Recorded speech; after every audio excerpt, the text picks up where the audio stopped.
Hello बच्चों, अस्सलाम वालेकुम। Once again this is Siddiq sir and you are watching physics with Siddiq sir. तो बेटा इससे पहले लेक्चर नंबर 3 के अंदर हमने प्रीवियस लेक्चर के अंदर हमने डिस्कस किया था स्पीड को। वहाँ पे स्पीड की डेफिनेशन, इक्वेशन, कुछ एग्जांपल्स, टाइप्स ऑफ स्पीड, जिसमें हमने uniform speed, non uniform speed, instantaneous speed, इन तमाम चीज़ों को डिस्कस किया था। तो अगर आपने वो वाली वीडियो नहीं देखी तो जस्ट टाइप करें स्पीड एंड या uniform and non uniform speed by Siddiq sir, तो आपको वो वीडियो मिल जाएगी। अच्छा, अब हमने आगे डिस्कस करना है according to our textbooks की। अगर हम बात करें तो आगे का टॉपिक है वेलोसिटी का। अगला टॉपिक जो अपना है वो क्या है? वेलोसिटी। अब वेलोसिटी क्या होती है, टाइप्स ऑफ वेलोसिटी, उसके बाद जो वेलोसिटी के ग्राफ बनते हैं। मैंने प्रीवियसली आपको रेस्ट का एक ग्राफ बना के दिखाया था प्रीवियस लेक्चर नंबर 1 के अंदर। तो वहाँ पे हमने रेस्ट का ग्राफ बनाया था, क्योंकि रेस्ट का एक ही ग्राफ बनता है। लेकिन यहाँ पे अब हम अगर मोशन की बात कर रहे हैं तो मोशन के अंदर यानी कि वेलोसिटी के अंदर अगर हम देखें तो बहुत सारे ग्राफ बनते हैं, क्योंकि वेलोसिटी के अलग अलग जो टाइप्स होते हैं उन टाइप्स के अकॉर्डिंग अलग अलग ग्राफ बनते हैं। ठीक है, तो यहाँ आज हम इस वीडियो के अंदर डिस्कस करने वाले हैं वेलोसिटी क्या है, उसके अलावा टाइप्स ऑफ वेलोसिटी क्या होते हैं, कैसे होते हैं, या उनके इक्वेशंस या कॉन्सेप्ट क्या होते हैं।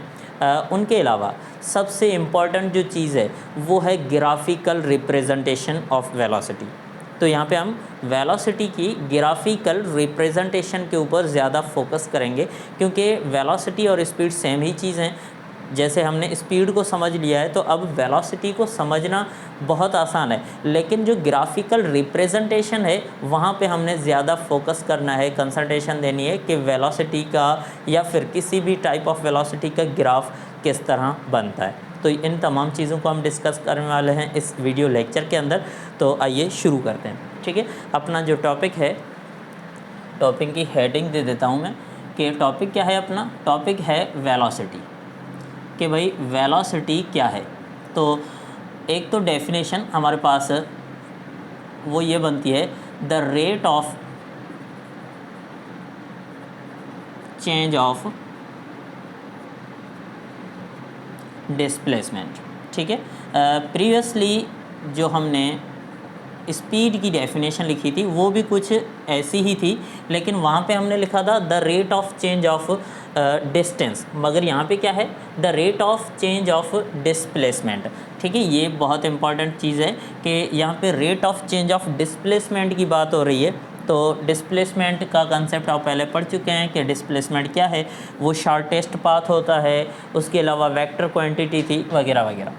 अच्छा, अब देखो वेलोसिटी, अगर एवरेज वेलोसिटी की बात करें तो VAV, यानी कि ये वेलोसिटी जो है वो वेक्टर क्वांटिटी है, इसलिए हम इसके ऊपर वेक्टर की सिंबल लगाएंगे। तो ये एवरेज वेलोसिटी किसे कहते हैं? एवरेज वेलोसिटी जो होती है वो एक्चुअली टोटल डिस्प्लेसमेंट, ठीक है, total displacement upon total time होता है। Total displacement upon total time, ये होती है एवरेज वेलोसिटी।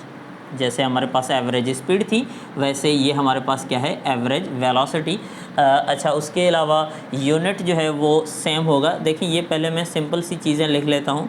यूनिट वही SI यूनिट के हिसाब से अगर आप देख रहे हैं तो ये मीटर पर सेकंड है। उसके अलावा CGS में अगर आप देख रहे हैं तो CGS के हिसाब से इसका यूनिट है सेंटीमीटर पर सेकंड, या फिर वैसे प्रैक्टिकली जो मोस्टली यूज़ होता है यूनिट, वो इसका यूनिट यूज़ होता है किलोमीटर पर आवर, जैसे मैंने स्पीड का बताया था। तो और भी बहुत सारे यूनिट्स, फुट पर सेकंड भी हो सकता है, इंच पर सेकंड भी हो सकता है, मिलीमीटर पर सेकंड भी हो सकता है, या मिलीमीटर पर मिनट भी हो सकता है। तो टाइम का और साथ में डिस्प्लेसमेंट का कोई भी यूनिट लेकर हम यहाँ पे वेलोसिटी का यूनिट बना सकते हैं। डायमेंशन की अगर बात करें तो भी सेम होगा, क्या, m0L/T इनवर्स। तो ये हमारे पास बनता है डायमेंशन ऑफ वेलोसिटी। उसके अलावा अगर स्केलर वेक्टर की नज़र से देखें तो ये हम कहते हैं कि ये हमारे पास जो क्वांटिटी है, ये कौन सी क्वांटिटी है, वेक्टर क्वांटिटी है। और यहाँ पे बड़ी इंपॉर्टेंट चीज़ बताता चलूँ आपको, अगर ये वेक्टर क्वांटिटी है तो इसका डायरेक्शन होता है। तो यहाँ पे ये नोट कर लीजिएगा, इसका डायरेक्शन किस तरफ होता है, डायरेक्शन कैसे फाइंड किया जाता है। तो हम कहेंगे कि direction of velocity is along the direction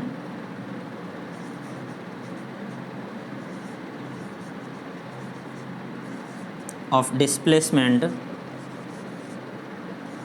or direction of motion, आप यूँ भी कह सकते हैं, ठीक है। देखो वेक्टर क्वांटिटी है तो मीन्स इसका कोई डायरेक्शन होगा। अब वेलोसिटी का डायरेक्शन किस तरफ होता है, वेलोसिटी का जो डायरेक्शन होता है वो along the direction of displacement होता है। जहाँ डिस्प्लेसमेंट का डायरेक्शन होता है वहीं वेलोसिटी का डायरेक्शन होता है, ठीक है।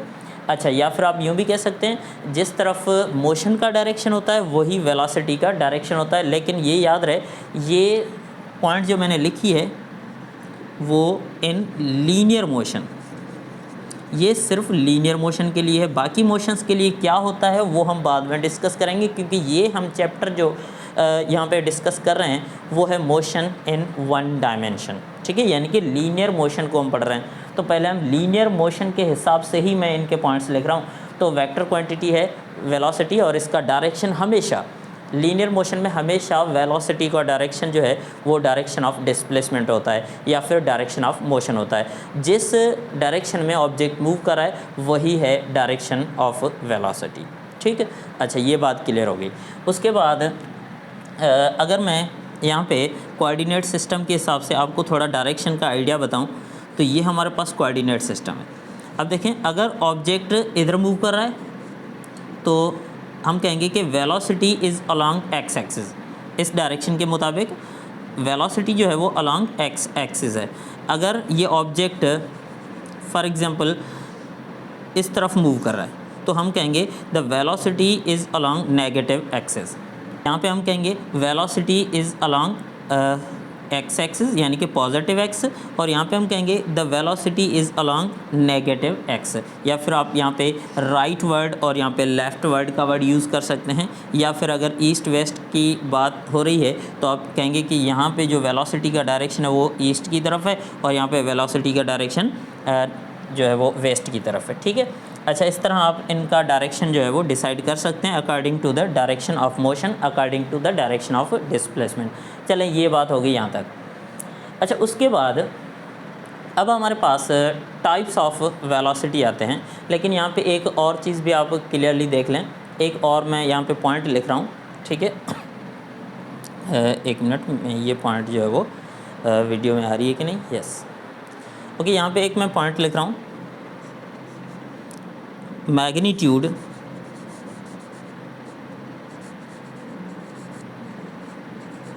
of velocity and speed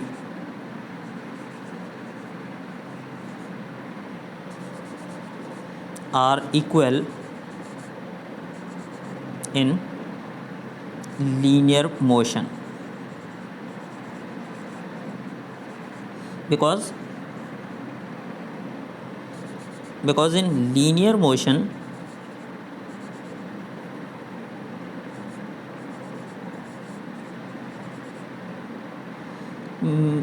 magnitude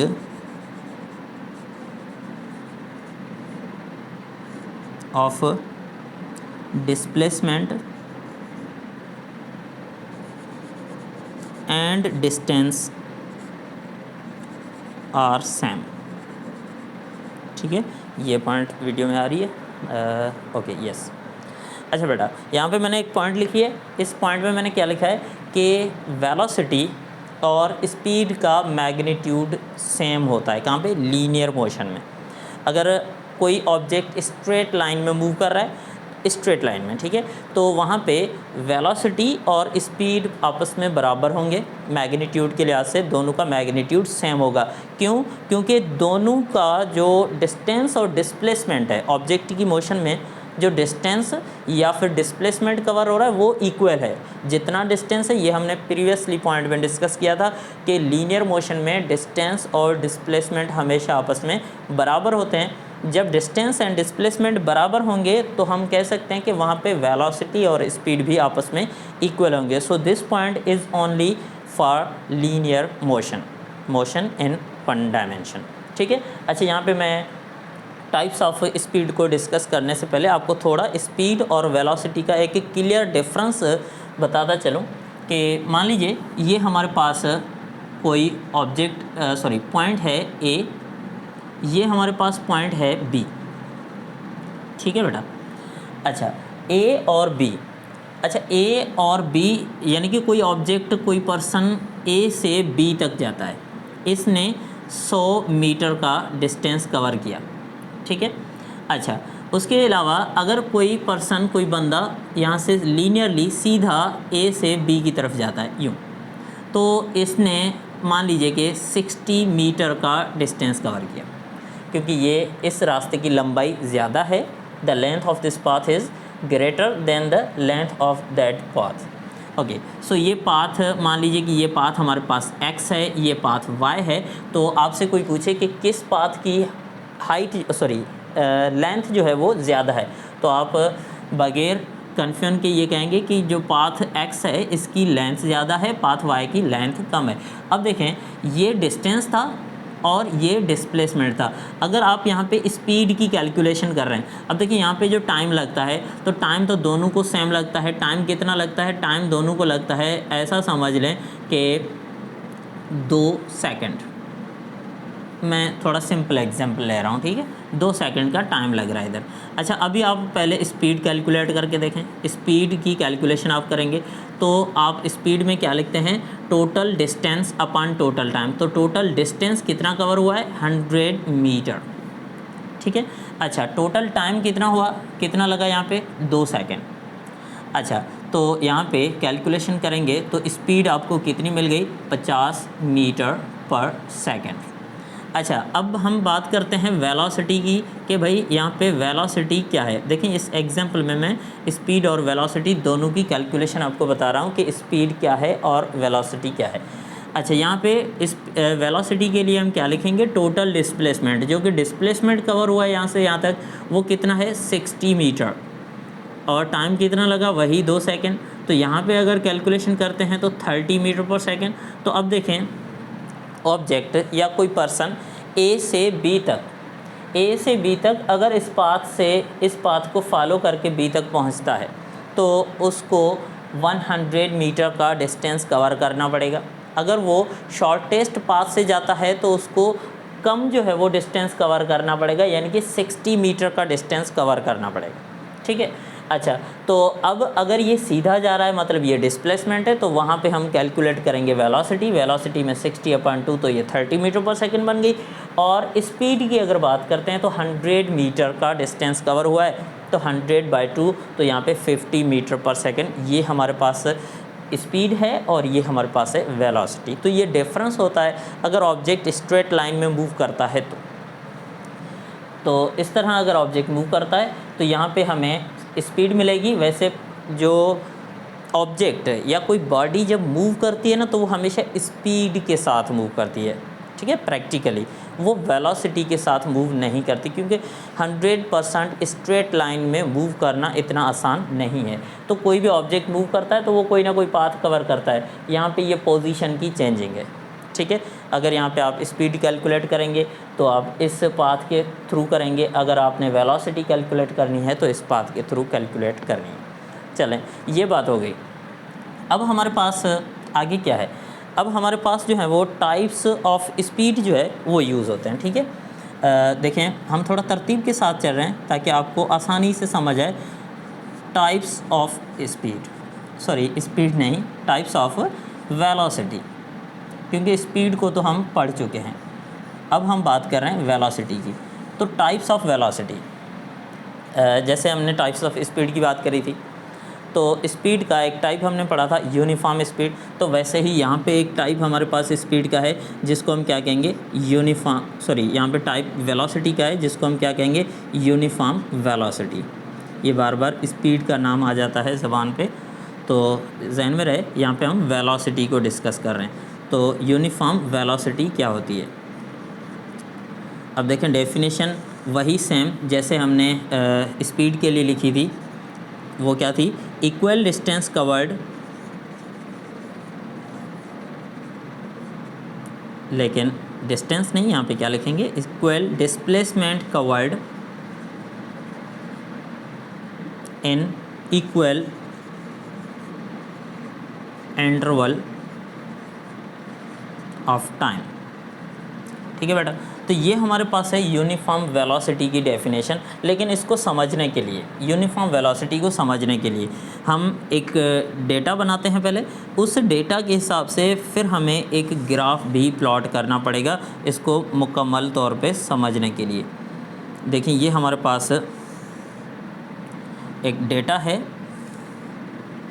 ये हमारे पास है डिस्प्लेसमेंट, ठीक है, और ये है टाइम। अब बार बार इसके ऊपर एरो वगैरह लगाना, अगर मैं भूल भी जाऊं तो भी आपको ये जहन में रखना है कि ये हम डिस्प्लेसमेंट की बात कर रहे हैं। अच्छा, मान लीजिए कि डिस्प्लेसमेंट स्टार्टिंग में डिस्प्लेसमेंट है, मतलब time t is equal to 0, displacement is equal to 0। अच्छा, 1 सेकंड गुजरने के बाद डिस्प्लेसमेंट जो है वो हो गया 5 मीटर, जस्ट सपोज़। अच्छा, 2 सेकंड में डिस्प्लेसमेंट हो गया 10 मीटर, 3 सेकंड में डिस्प्लेसमेंट हो गया 15 मीटर, 4 सेकंड में हो गया 20, 5 में हो गया 25, 6 सेकंड में हो गया 30 मीटर। सपोज़ ये हमारे पास डेटा है। अब देखें ये हमने अलग अलग इंटरवल लिए हैं, जैसे कि ये हमारे पास क्या है? इक्वल डिस्प्लेसमेंट, ये हमारे पास इक्वल डिस्प्लेसमेंट हैं, और ये हमारे पास इक्वल इंटरवल्स हैं। ये हम पहले भी डिस्कस कर चुके हैं, इक्वल इंटरवल ऑफ टाइम। अच्छा, टाइम के इक्वल इंटरवल्स हैं, ठीक है। अच्छा बेटा, देखें ये पहला इंटरवल है, तो पहले इंटरवल की वेलोसिटी कितनी है? देखें पहले इंटरवल की वेलोसिटी यानी कि v1 की अगर हम बात करें तो v1 कितनी है भाई? v1 जो है वो 5, मतलब डिस्प्लेसमेंट अपॉन टाइम, तो 5/1 लिखेंगे, तो v1 कितनी है? 5 मीटर पर सेकेंड। अच्छा बेटा, ये दूसरा इंटरवल है, इसकी वेलोसिटी को चेक करें v2, तो ये है 10/2, तो इसका आंसर भी कितना है? 5 मीटर पर सेकेंड। अच्छा, ये तीसरा इंटरवल है, तो v3 चेक करेंगे, वो भी कितना होगा? वो है 15/3, तो इसका आंसर भी कितना है? 5 मीटर पर सेकेंड। तो इस तरह चौथा इंटरवल, पांचवा इंटरवल, छठा इंटरवल, मतलब जितने सारे भी आपने इंटरवल्स लिए हैं, ठीक है, जितने सारे भी इंटरवल्स आपने लिए हैं, तो उन सब की वेलोसिटीज़ को अगर आप कैलकुलेट करना चाहें तो आप इस तरह कैलकुलेट कर सकते हैं। लेकिन जितनी भी हम वेलोसिटीज़ कैलकुलेट कर रहे हैं वो सब की सब आपस में इक्वल हैं, यानी कि v1 is equal to v2 which is equal to v3 and so on. तो हर इंटरवल की वेलोसिटी सेम है, ठीक है, एवरी इंटरवल, हर इंटरवल की वेलोसिटी सेम है, तो इसको हम क्या कहेंगे? इसको हम कहते हैं यूनिफॉर्म वेलोसिटी। हर इंटरवल की वेलोसिटी सेम होने के लिए हम यहाँ पे कह रहे हैं कि ये कौन सी वेलोसिटी है? यूनिफॉर्म वेलोसिटी है। अच्छा, उसके अलावा अगर आप एवरेज वेलोसिटी की बात करते हैं तो एवरेज वेलोसिटी का फार्मूला हमने ये पढ़ा था, total displacement upon total time. तो यहाँ पे टोटल डिस्प्लेसमेंट कितना है? 30, और टोटल टाइम कितना है? 6 सेकंड। तो यहाँ पे कैलकुलेशन ये भी कितनी बनती है? ये भी बनती है 5 मीटर पर सेकंड। तो इसकी एवरेज वेलोसिटी जो है वो भी 5 मीटर पर सेकंड है। यानी कि यहाँ पे ये अलग अलग जो हमने वेलोसिटीज़ लिए हैं, ये सारी की सारी क्या कहलाती हैं? Instantaneous velocities. इन सब को हम क्या कहते हैं? ये हम स्पीड के अंदर पढ़ चुके हैं। इंस्टेंटेनियस वेलोसिटी का ग्राफ मैं आपको सिखाऊंगा, लेकिन ये कॉन्सेप्ट वही सेम आता है। जब यूनिफॉर्म वेलोसिटी की बात आती है तो वहाँ पे इंस्टेंटेनियस और एवरेज वेलोसिटीज़ जो हैं वो आपस में इक्वल होती हैं, ठीक है। जब भी हम बात करते हैं किस चीज़ की? जब हम बात करते हैं कि एवरेज और इंस्टेंटेनियस वेलोसिटीज़ आपस में इक्वल हैं, इसका मतलब है ऑब्जेक्ट या body is moving with uniform velocity, ठीक है। अच्छा, ये पार्ट समझ तो आ गया, लेकिन अब इसका हमने बनाना है एक ग्राफ, क्योंकि इसकी ग्राफिकल रिप्रेजेंटेशन जो है वो बहुत ज़रूरी है। ठीक है, ग्राफिकल रिप्रेजेंटेशन किस चीज़ की? यूनिफॉर्म वेलोसिटी की। अब इस यूनिफॉर्म वेलोसिटी का हमने बनाना है ग्राफ, तो मैं ऊपर लिख लेता हूँ ग्राफिकल रिप्रेजेंटेशन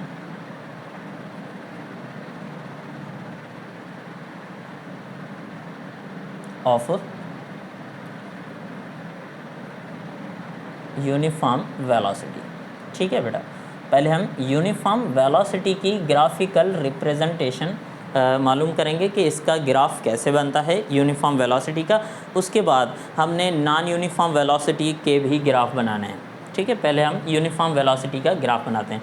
तो बेटा ग्राफ बनाने के लिए सबसे इम्पॉर्टेंट चीज़ जो आपने ध्यान में रखनी है वो इन कोऑर्डिनेट्स का कॉन्सेप्ट ध्यान में होना चाहिए। ये हमारे पास कोई लाइन कोई टेढ़ी फेढ़ी हो जाए तो उसको आप खुद ही सीधा कर लीजिएगा। ठीक है, ये हमारे पास दो एक्सिस हैं। अच्छा, जो एक्स एक्सिस है यहाँ पे हम ले रहे हैं टाइम, और जो ये हमारे पास वाई एक्सिस है यहाँ पे हम ले रहे हैं डिस्टेंस। बेटा याद रहे यहाँ पे डिस्टेंस लिया जाता है, डिस्प्लेसमेंट नहीं लिया जाता, क्योंकि ग्राफ के ऊपर डायरेक्शन शो नहीं होता। जो ग्राफिकल रिप्रेजेंटेशन होती है ना वो सिर्फ मैग्नीट्यूड बेस्ड होती है। आप यूनिफॉर्म स्पीड का बनाएं या फिर यूनिफॉर्म वेलोसिटी का बनाएं, ग्राफ सेम ही बनता है। ठीक है, क्योंकि ग्राफ के ऊपर डायरेक्शन का कॉन्सेप्ट नहीं रहता। ग्राफ के ऊपर आप सिर्फ मैग्नीट्यूड बेस्ड डेटा प्लॉट करते हैं जिसकी मदद से आपको ग्राफ मिलता है। अच्छा, तो ये हमारे पास डिस्टेंस और टाइम ग्राफ। ठीक, अच्छा पहले तो आप इसको इक्वल इंटरवल्स में डिस्ट्रीब्यूट करेंगे। तो ये हमारे पास 1 सेकेंड, 2, 3, 4, 5, 6 एंड सो ऑन। ठीक है, ये हमारे पास टाइम है सेकंड्स में, यहाँ पे हम लिख लेते हैं टाइम जो है वो सेकंड्स में है। ये डिस्टेंस जो है वो जस्ट सपोज मीटर्स में है। अच्छा, उसके बाद ये हमारे पास डिस्टेंस के एक्सिस हैं। ये हमारे पास है 5, ये 10, 15, 20, 25 एंड और आगे जाएं तो ये 30। ठीक है, इस तरह ये हमारे पास ग्राफ बना हुआ है। Hope you are understanding. अच्छा बेटा, उसके बाद अब हम प्लॉट करेंगे इसकी डेटा जो कि यहाँ पे हमारे पास दी गई है। तो हम कहते हैं जब यहाँ पे टाइम ज़ीरो है, देखें जब यहाँ पे टाइम ज़ीरो है तो डिस्प्लेसमेंट या डिस्टेंस भी ज़ीरो है, इट मीन्स ओरिजिन। ठीक है, अच्छा बेटा, उसके बाद टाइम है 1 सेकेंड, डिस्प्लेसमेंट या फिर डिस्टेंस जो है वो 5 मीटर। टाइम ये 1 सेकेंड, डिस्टेंस 5 मीटर, यानी कि इन दोनों पॉइंट्स को हम यहाँ पे मिलाएंगे तो ये हमें एक पॉइंट मिल गई। ये ग्राफ बनाने का तरीका है। ठीक है, अच्छा उसके बाद अगर डिस्टेंस हमारे पास 10 मीटर कवर हुआ है तो उसमें टाइम कितना लगा? 2 सेकेंड। 10 मीटर का डिस्टेंस है। ठीक है, ग्राफ में जो है वो कोई फुट स्केल वगैरह यूज़ नहीं कर रहा है, इसलिए थोड़ा बहुत ऊपर नीचे हो सकता है, तो आपने इसको करेक्ट कर लेना है। अच्छा बेटा, 2 सेकंड में डिस्टेंस कितना हो गया? 10 मीटर। अच्छा, 3 सेकंड में कितना हो जाएगा? 15 मीटर। ठीक है बेटा, ये 3 सेकंड में डिस्टेंस जो है वो कितना हो जाएगा? 15 मीटर। अच्छा, 4 सेकंड में डिस्टेंस कितना बन जाता है? यहाँ पे 4 सेकंड में डिस्टेंस बन गया 20 मीटर अकॉर्डिंग टू डेटा। मैं डेटा के हिसाब से ये पूरी प्लॉटिंग कर रहा हूँ। ठीक है, मैं कोशिश करूँगा कि ग्राफ थोड़ा सीधा बने, यानी कि इसमें कुछ ना कुछ एक्यूरेसी हो। कुछ ना कुछ मीन्स मेरी ड्राइंग की बात कर रहा हूँ। वैसे अगर आप इसको करेक्टली प्लॉट करेंगे तो आपको बिल्कुल 100% एक्यूरेट ग्राफ मिलेगा। अच्छा बेटा, ये मैंने ग्राफ प्लॉट कर लिया, लेकिन अब इन सारे डॉट्स को अगर मैं मिलाना चाहूँ तो ये सारे डॉट्स इस तरह अगर मैं मिलाता हूँ तो ये बन गया एक ग्राफ। अच्छा बेटा, अब बताओ ये ग्राफ जो है इसको आप कैसे डिफ़ाइन करोगे? तो सबसे पहले तो हम कहेंगे कि भाई ST graph is straight line. यहाँ पे एस टी ग्राफ जो है वो क्या है, straight line for uniform motion. तो यूनिफॉर्म मोशन जो है वो या फिर यूनिफॉर्म वेलोसिटी जो है उसका अगर आप एस टी ग्राफ बनाते हैं तो वो क्या बनता है, स्ट्रेट लाइन ग्राफ बनता है, ठीक है। अच्छा, उसके बाद अब ये स्ट्रेट लाइन ग्राफ बना, लेकिन इसके अंदर और क्या क्या आ जाता है, और कौन कौन सी चीज़ें हैं जो कि आपको समझनी चाहिए। देखें, स्लोप हम किसे कहते हैं, पहले आप स्लोप का एक कॉन्सेप्ट जो है वो थोड़ा समझ लें, उसके बाद बाकी चीज़ें जो है यहाँ पे जो भी होंगी वो भी मैं आपको क्लियर करवाता हूँ। पहले ग्राफ को और ज़्यादा क्लियर करने के लिए आपको एक कॉन्सेप्ट लेना है जिसको हम कहते हैं स्लोप। बेटा स्लोप क्या होता है, ठीक है। अच्छा, स्लोप हम कहते हैं,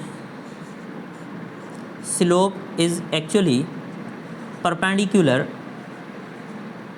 अपॉन बेस, ये रेशो होता है। स्लोप एक्चुअली परपेंडिकुलर और बेस का रेशो होता है। तो ये परपेंडिकुलर बेस हमें कब मिलते हैं, जब हमारे पास कोई ट्राइंगल होता है। तो देखें बेटा, ये हमारे पास है थीटा, ठीक है, ये हमारे पास कोई थीटा है। अच्छा, इस थीटा के हिसाब से ये साइड जो बनती है, इस थीटा के हिसाब से ये साइड जो बनती है इसको हम कहेंगे परपेंडिकुलर। ये साइड जो है वो क्या बनती है, परपेंडिकुलर। और ये वाली साइड ये क्या बनती है, ये बनती है बेस। अच्छा, ट्रिग्नोमेट्री के रूल्स के मुताबिक राइट एंगल ट्राइंगल जब भी आप लेते हैं तो थीटा यानी कि एक तो 90 की एंगल होगी राइट एंगल ट्राइंगल में, तो 90 की जो अपोजिट साइड है वो तो हाइपोटेन्यूज बन जाती है। 90 के अपोजिट में जो साइड है वो हाइपोटेन्यूज कहलाती है। और जो आपके पास गिवन एंगल होती है, गिवन थीटा जो है, उस थीटा के अपोजिट में जो है वो होता है परपेंडिकुलर। थीटा के अपोजिशन में परपेंडिकुलर होता है। अगर आप इस एंगल के हिसाब से बात कर रहे हैं तो ये आपका परपेंडिकुलर है, अगर इस एंगल की बात कर रहे हैं तो ये परपेंडिकुलर है, ये याद रहे, ठीक है। अच्छा, तो बाकी जो चीज़ या साइड बचेगी वो क्या बचेगी, वो होगी बेस। तो बेटा स्लोप हम किसे कहते हैं, परपेंडिकुलर और बेस का जो रेशो होता है उससे हम कहते हैं स्लोप। अच्छा, इसका मतलब हुआ, क्योंकि हमें पता है कि टेन थीटा भी परपेंडिकुलर अपॉन बेस के बराबर होता है, तो हम यूँ भी कह सकते हैं कि भाई एक्चुअली स्लोप जो है वो बराबर है टेन थीटा के। स्लोप जो है वो किसके बराबर है, टेन थीटा के। इन चीज़ों को आपने याद रखना है, स्लोप किसके बराबर है, टेन थीटा के। अच्छा ठीक है, इस परपेंडिकुलर साइड पे आप कौन सी क्वांटिटी ले रहे हैं, देखें इस परपेंडिकुलर साइड जो आपने ली है ना, ये परपेंडिकुलर साइड पे आप कौन सी, इस परपेंडिकुलर साइड पे आप ले रहे हैं क्या, डिस्टेंस। परपेंडिकुलर साइड जो है उसको आपने नाम क्या दिया हुआ है यहाँ पे, डिस्टेंस का। अच्छा, जो बेस साइड है, बेस, इसको आपने क्या नाम दिया हुआ है, टाइम का, ठीक है। जो परपेंडिकुलर साइड है उसको आप डिस्टेंस कह रहे हैं इधर, और जो बेस साइड है उसको आप क्या कह रहे हैं, टाइम। तो अब देखें मैं यहाँ पे स्लोप को दोबारा लिखता हूँ, तो स्लोप बराबर है किसके, परपेंडिकुलर अपॉन बेस। तो यहाँ पे परपेंडिकुलर क्या है, डिस्प्लेसमेंट या फिर डिस्टेंस, अपॉन में बेस क्या है, बेस है टाइम। देखो मैंने इस इक्वेशन में परपेंडिकुलर की जगह एस लिखा यानी कि डिस्टेंस, और बेस की जगह टी लिखा यानी कि टाइम। तो स्लोप जो है वो एस अपॉन टी बनता है। ये सारे टर्म आपने याद रखने हैं, ठीक है। अगर समझ ना आए तो आप इस वीडियो को थोड़ा और रिपीट करके दोबारा देख के समझ सकते हैं, लेकिन ये याद ज़रूर रखना है। अच्छा, अब देखिए यहाँ पे स्लोप जो है ये एस अपॉन टी आ गया। एस अपॉन टी का मतलब क्या होता है, वेलोसिटी। एस अपॉन टी यानी कि डिस्प्लेसमेंट अपॉन टाइम। तो यहाँ पे आप यूँ भी कह सकते हैं कि slope is actually the velocity. Slope दरअसल क्या होता है, स्लोप दरअसल वेलोसिटी होती है। Slope of line is called velocity. यहाँ पे आप वेलोसिटी को यूँ भी डिफाइन कर सकते हैं कि जब भी आप एस टी ग्राफ बनाएंगे, डिस्टेंस टाइम का ग्राफ बनाएंगे, तो वहाँ पे जो स्लोप बनता है उस स्लोप को हम वेलोसिटी कहते हैं। वो स्लोप जो बनता है ना, उस स्लोप को क्या कहा जाता है, वेलोसिटी कहा जाता है, ठीक है। अच्छा, उसके बाद बेटा यहाँ पे एक और टर्म भी आपको बताता चलूँ। देखें बड़ी काम की चीज़ें हैं ये, थोड़ा ध्यान से देखते जाइएगा। अच्छा बेटा, यहाँ पे हमने slope is equal to tan theta भी लिखा था, तो फिर हम यहाँ पे velocity is equal to tan theta भी लिख सकते हैं, क्योंकि वेलोसिटी बराबर है स्लोप के, तो स्लोप की जगह हमने टेन थीटा लिख लिया। तो बेटा वेलोसिटी को कैलकुलेट करने का सिर्फ S/T वाला फार्मूला नहीं है, वेलोसिटी को आप इस फार्मूला से भी कैलकुलेट कर सकते हैं। ठीक है, यहाँ पे आपको क्या चाहिए, सिर्फ यहाँ पे आपको चाहिए थीटा, यानी कि अगर थीटा आपके पास अवेलेबल है, यानी कि इस थीटा की वैल्यू अवेलेबल है, तो आप वेलोसिटी की वैल्यू बता सकते हैं। अच्छा, उसके बाद अब देखें ये सारी चीज़ें आ जाती हैं इसमें। तो स्ट्रेट लाइन ग्राफ होता है, स्ट्रेट लाइन ग्राफ यानी कि स्लोप ऑफ लाइन जो होता है उसके हिसाब से हम कह रहे हैं कि वेलोसिटी जो है एक्चुअली स्लोप ऑफ लाइन है। तो यहाँ पे स्ट्रेट लाइन है, इसका मतलब क्या हुआ, स्ट्रेट लाइन का मतलब है यूनिफॉर्म वेलोसिटी। स्ट्रेट लाइन का मतलब एक्चुअल में ये है कि यहाँ पे थीटा चेंज नहीं हो रही, यानी कि अगर आप यहाँ पे देखें, देखो मैं आपको एक एग्जांपल देता हूँ दोबारा। अगर आप यहाँ पे देखते हैं थीटा है, अच्छा इस पॉइंट पे चेक कर लें, इस पॉइंट पे चेक कर लें कि एंगल कितनी है इस पॉइंट पे, तो भी वही सेम होगी, जितनी यहाँ पे एंगल है उतनी यहाँ पे। आप यहाँ पे चेक कर लें, किसी भी पॉइंट पे चेक कर लें, ये एंगल जो है वो सेम रहेगी। एंगल सेम रह रही है ना, यहाँ पे ये भी थीटा सेम है, ये भी थीटा सेम है, इसका मतलब है एंगल अगर चेंज नहीं हो रही, यू मीन के वेलोसिटी चेंज नहीं होगी। ठीक है, जब तक ये एंगल चेंज नहीं होगी तब तक वेलोसिटी का चेंज होना पॉसिबल नहीं है। तो इसको हम कहते हैं ST graph for uniform velocity. देखें बहुत सारी चीज़ें आ गई, लेकिन एक और चीज़, एक मिनट, वीडियो की लेंथ कितनी बन गई। अच्छा बेटा, एक और चीज़ मैं आपको बता दूं, एक और चीज़ वो ये कि इसी में से मैं एक सवाल पूछता हूँ आपसे, ठीक है, पॉज करके वीडियो को आंसर दे दीजिएगा। अच्छा बेटा, ये हमारे पास है एसटी ग्राफ, ये एस है, ये टी है, ठीक है बेटा। अब देखिए यहाँ पे मैंने ये एक स्ट्रेट लाइन बनाई है, तो आप कहेंगे कि ये सर यूनिफॉर्म वेलोसिटी को शो करती है। ठीक है बेटा, ये वेरी गुड, यूनिफॉर्म वेलोसिटी को ही शो करती है। अच्छा, सपोज़ ये ऑब्जेक्ट जो मूव कर रहा है ए, उसकी मैंने वेलोसिटी का ग्राफ बनाया है। अच्छा, एक और ऑब्जेक्ट मूव कर रहा है, उसकी वेलोसिटी का ग्राफ मैंने ये बनाया बी। एक और ऑब्जेक्ट मूव कर रहा है, उसकी वेलोसिटी का ग्राफ मैंने यहाँ पे बनाया सी। अच्छा, अब आपसे पूछा जाए कि बताओ इन तीनों की वेलोसिटीज़ किस तरह की हैं, तो सबसे पहले तो हम कहेंगे ए, बी और सी तीनों ऑब्जेक्ट्स की, तीनों बॉडीज़ की जो वेलोसिटी है वो फर्स्ट ऑफ ऑल यूनिफॉर्म है। क्यों? क्योंकि सबकी लाइनें स्ट्रेट हैं। लाइन जब भी स्ट्रेट होती है इसका मतलब है वेलोसिटी क्या है, यूनिफॉर्म है। तो ए, बी, सी ये तीनों जो हैं वो यूनिफॉर्म वेलोसिटी में हैं। ए, बी, सी, ठीक है, are in uniform velocity. First of all ये तीनों यूनिफॉर्म वेलोसिटी में है। अच्छा बेटा, तो अच्छा ठीक है, ये तीनों यूनिफॉर्म वेलोसिटी में तो हैं, लेकिन क्या इन तीनों की वेलोसिटी आपस में बराबर है? थोड़ा पॉज करके सोचें, उसके बाद आंसर दें, ठीक है। अच्छा, अब मैं बताता हूँ कि इन तीनों की वेलोसिटी क्या बराबर है, तो हम कहेंगे नहीं, इन तीनों की वेलोसिटी बराबर नहीं है। अच्छा, क्यों नहीं है? मान लीजिए यहाँ पे एंगल बन रही है, एक यहाँ पे एंगल बन रही है थीटा 1, दूसरी यहाँ पे एंगल बन रही है, इसको हम थीटा 2 कह रहे हैं। अच्छा, एक और यहाँ पे एंगल बन रही है, इसको हम थीटा 3 कह रहे हैं। तो यहाँ पे देखो बेटा, हमने वेलोसिटी की ये इक्वेशन लिखी थी कि वेलोसिटी जो है वो is equal to tan theta. तो यहाँ जिस एंगल को, यहाँ पे हमने सिर्फ एंगल को मेंशन करना है, जिसकी एंगल ज़्यादा है उसकी वेलोसिटी ज़्यादा है, जिसकी एंगल कम है उसकी वेलोसिटी कम है। यहाँ पे वेलोसिटी जो है वो डायरेक्टली हम एंगल के साथ ले रहे हैं, क्योंकि यहाँ पे थीटा की वैल्यू जितनी ज़्यादा होगी उतनी वेलोसिटी ज़्यादा होगी, जितनी थीटा की वैल्यू कम होगी उतनी वेलोसिटी कम होगी, ठीक है।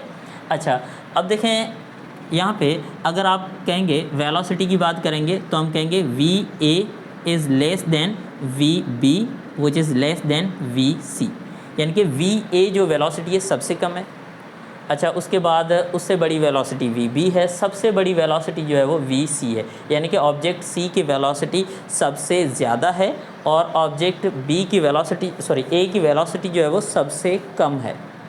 ठीक है, तो ये हमारे पास ग्राफिकल व्यू होता है। इस तरह के सवाल पूछे जा सकते हैं कि भाई इनमें से वेलोसिटी ज़्यादा किसकी है। ठीक, अच्छा एक और बात आपसे यूँ भी पूछा जा सकता है कि जो लाइन टाइम एक्सिस के करीब है उसकी वेलोसिटी ज़्यादा होगी या कम होगी, तो हम कहेंगे जो लाइन टाइम एक्सिस के करीब है उसकी वेलोसिटी कम होगी, क्योंकि पार्टिकल ए की जो लाइन बन रही है वो टाइम एक्सिस के करीब है, तो इसका मतलब है उसकी वेलोसिटी कम है। जो टाइम एक्सिस से दूर होगी, यानी कि जो डिस्टेंस एक्सिस के करीब होगी, उसकी वेलोसिटी ज़्यादा होगी, क्योंकि वेलोसिटी के फार्मूले में आता है ना v=s/t। तो जहाँ पे अगर कोई लाइन देखें, ए लाइन जो है वो टाइम एक्सिस के बिल्कुल करीब है, तो करीब है तो इसका मतलब ए की वेलोसिटी सबसे कम है। अच्छा, जो डिस्टेंस एक्सिस के करीब होगी ना उसकी वेलोसिटी सबसे ज़्यादा होगी। तो ये ग्राफ जो है बहुत सारे सवालों के जवाब देता है हमें। तो इस वीडियो के अंदर अब ज़्यादा मैं बाकी के टाइप इस वीडियो में डिस्कस नहीं कर सकता, वीडियो बहुत लंबी हो चुकी है। अच्छा बेटा, अगली वीडियो में हम डिस्कस करने वाले हैं नॉन यूनिफॉर्म वेलोसिटी। अब देखो, नॉन यूनिफॉर्म वेलोसिटी, यूनिफॉर्म तो एक ही थी, ठीक है, लेकिन नॉन यूनिफॉर्म वेलोसिटीज़ जो है वो दो अलग अलग कैटेगरीज़ में हमने पढ़नी है अगली वीडियो में। कि एक वेलोसिटी इंक्रीज़ होती है, वो भी नॉन यूनिफॉर्म है क्योंकि वो भी चेंज हो रही है। अच्छा, दूसरी वेलोसिटी डिक्रीज़ होती है, तो वो भी नॉन यूनिफॉर्म है क्योंकि वो भी चेंज हो रही है। लेकिन दोनों को पढ़ना समझना आसान है, लेकिन दोनों के ग्राफ जो है वो कम्प्लीटली अलग अलग बनते हैं। ठीक है, ग्राफिकल रिप्रेजेंटेशन की अगर हम बात करेंगे ना, तो वहाँ पे इन दोनों के दरमियान वैसे भी डिफरेंस है, लेकिन ग्राफ को देख के हम इनके डिफरेंस को और भी इजीली समझ सकते हैं। तो आई होप कि आपको यूनिफॉर्म वेलोसिटी और इसका ग्राफ या फिर पूरी ग्राफिकल रिप्रेजेंटेशन समझ आ गई होगी कि यूनिफॉर्म वेलोसिटी क्या होती है या फिर ग्राफ क्या होता है। ख़ास तौर पे इन चीज़ों को आपने बहुत अच्छे से कवर कर लेना है। अगर वीडियो समझ में ना आई हो ये वाला पार्ट, तो इसको आप रिपीट करके बार बार देख के इसको समझ लें, ये बहुत ज़रूरी है। ठीक है, स्पेशली MD कैट या PMC के सिलेबस के हवाले से अगर बात करें, ये टर्म्स बहुत ज़रूरी हैं। ग्राफिकल रिप्रेजेंटेशन जो है वो इनमें से बहुत सारे सवाल बनेंगे। अगली वीडियो में हम बाकी के टाइप जो है वो नॉन यूनिफॉर्म वेलोसिटी को हम डिस्कस करेंगे, तो उनके ग्राफ भी बनाएंगे। उसके बाद मैं इनके कुछ ग्राफिकल क्वेश्चंस जो है वो बना के उनकी एक वीडियो अपलोड करूँगा, ताकि आपकी इस पूरे वेलोसिटी के कॉन्सेप्ट की प्रैक्टिस भी हो जाए। स्पेशली ग्राफिकली प्रैक्टिस जो है वो बहुत ज़रूरी है। So hope you find it very attractive and motivated lecture. So अगली वीडियो में मिलते हैं इंशाल्लाह। तब तक के लिए इजाज़त। चैनल को जो भी करना है आपको पता है, तो अपने फ्रेंड्स के साथ शेयर ज़रूर करें, ताकि हमारे सब्सक्राइबर भी बढ़ें और आपके लिए वीडियोस भी बढ़ते जाएं, क्योंकि मैं इंशाल्लाह इस सीरीज़ को कंटिन्यू रखूँगा और आपका स्पेशली PMC सिलेबस के हवाले से मैं इनको पूरा कवर कर लूँगा। So thank you very much. तब तक के लिए इजाज़त। अल्लाह हाफ़िज़।